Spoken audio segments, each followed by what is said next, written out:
Il-jum tal-ewwel ta' Diċembru marka wkoll l-ewwel jum ta' ħidma ta' Donald Tusk bħala President tal-Kunsill Ewropew. L-eks Prim Ministru Pollakk huwa t-tieni President tal-Kunsill Ewropew minn mindu kien iffirmat it-Trattat ta' Lisbona.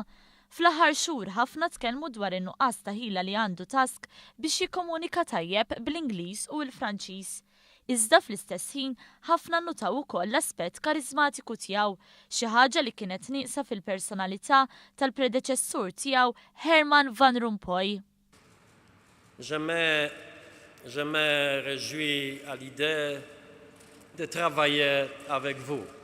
This was in French, I hope you noticed. Donald Tusk ippreżenta l-programm li fuqu se tkun ibbażata l-ħidma tiegħu. Saħaq ukoll dwar il-bżonn li l-Unjoni Ewropea terġa' tirrikonoxxi l-valuri tagħha. In these difficult times, Europe needs success.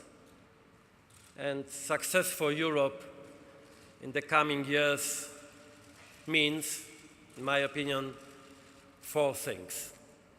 First, protecting our fundamental values: solidarity, freedom, unity.